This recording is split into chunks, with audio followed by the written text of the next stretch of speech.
Developing and implementing a strategic asset management plan, SAMP, will allow for a detailed understanding of what physical assets are currently held, their value, future value, and costs associated with maintaining them or disposing of them.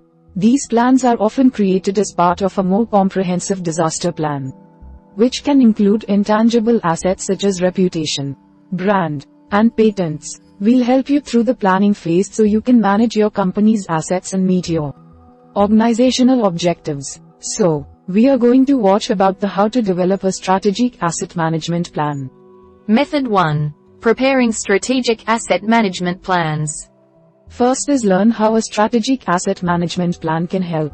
Asset management is a strategic approach to how a company conducts business, reaches decisions, and processes, uses, and communicates information.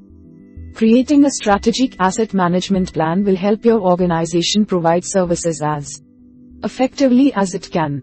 By examining which assets your organization possesses, how important they are, and what their future costs and values may be, your organization can get the highest amount of worth from its assets.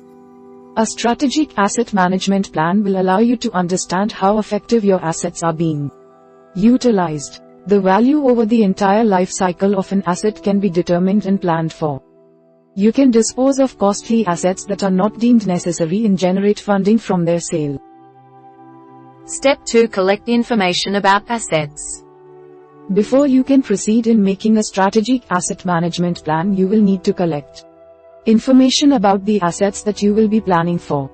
The focus of this inquiry is to learn how well certain assets are serving the needs of your organization. This will later allow you to learn which assets need your attention and which need to be removed.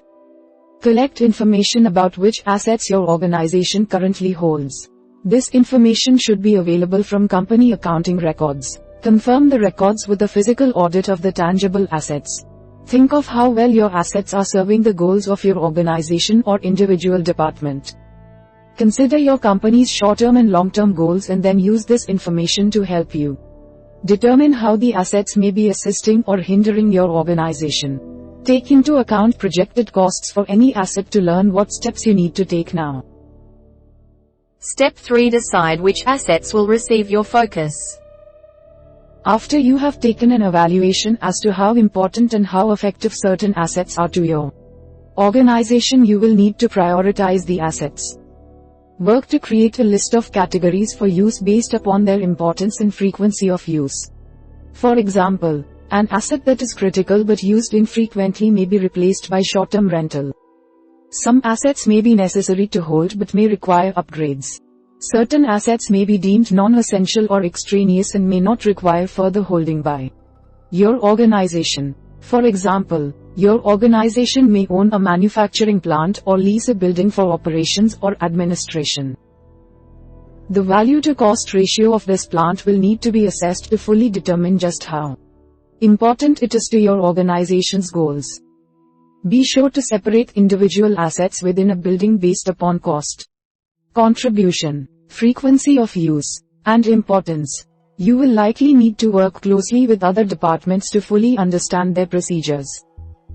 Finally, create strategies for each asset. Once you have a good understanding of which assets you need to focus on and in what order of importance, you can begin to build your strategic asset management plan. Creating a plan for the assets will allow you to best utilize their value and avoid any risks they might come to pose to your organization over time. A basic strategic asset management plan will include the following 6 phases. Acquisitions, including leases or rentals, operations, maintenance, disposal, funding, risk assessment and management. Method 2. Creating a strategy for assets.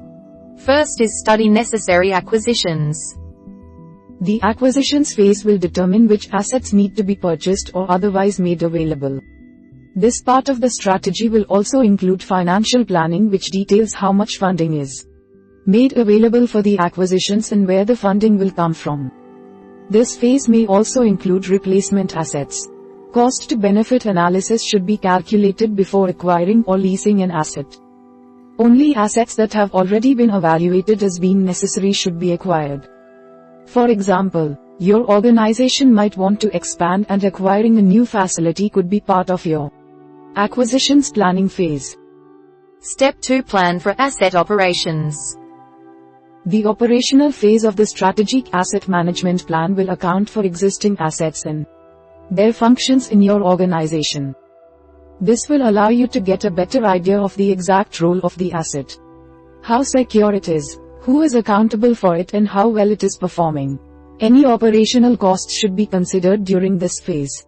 If any training is required in relation to the asset, it should be factored into this phase of a strategy. For example, an industrial water filter will have a certain cost attached to its function over time. Including this operational cost will let you compare it to other costs in order to make a good strategy for its management. Step 3. Plan for maintenance of assets. All assets will require maintenance over time to continue serving your organization as well as they can.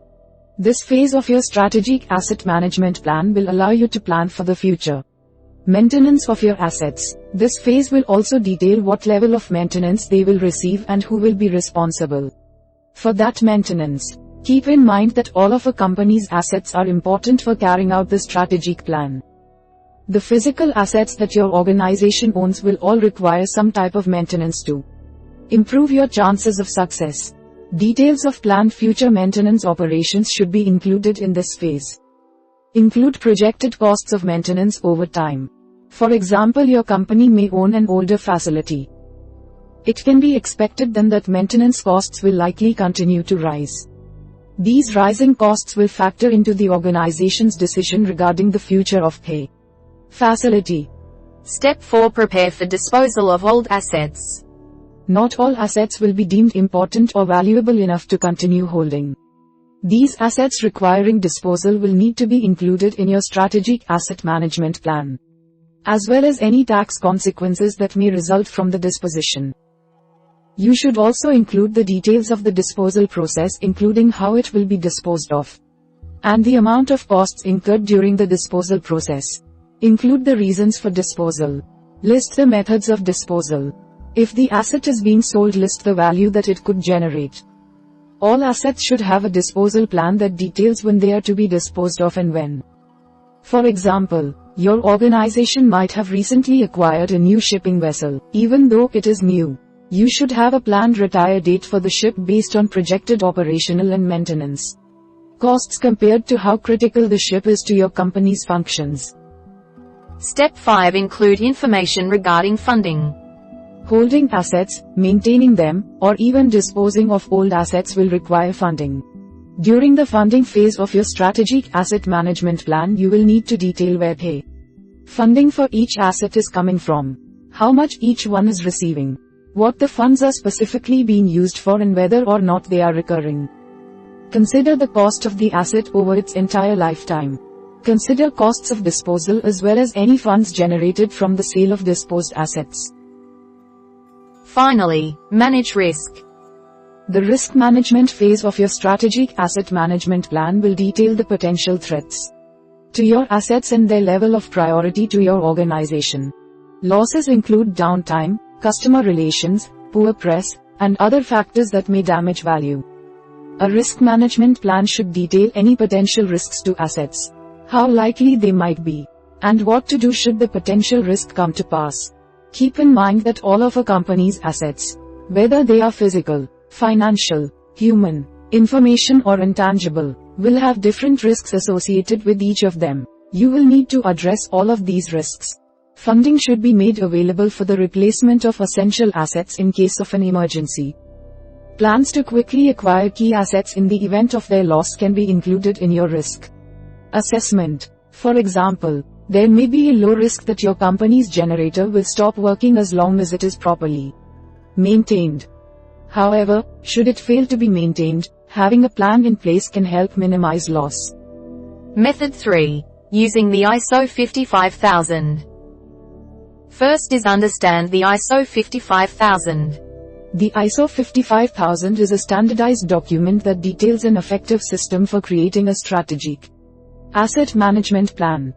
The ISO 55000 can help an organization to develop a plan that is a great fit for that Organization's unique needs. The ISO 55000 will take you through the entire process of creating your strategic asset management plan. The ISO 55000 can help you meet regulatory laws and requirements that might be demanded from your organization. The ISO 55000 meets international standards including the American National Standards Institute and ASTM International Standards.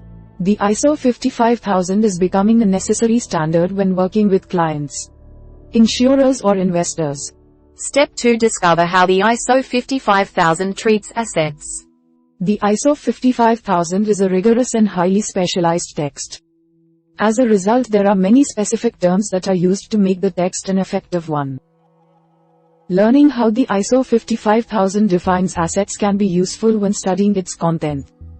Assets are things of value that a company owns or is responsible for. Asset systems are groups of assets that must function together. Step 3. Get an overview of the ISO 55000's process. The ISO 55000 specifies the overview, concepts and terminology in asset management. The ISO 55001 defines the requirements for a management system. And the ISO 55002 provides interpretation and implementation guidance for the management system.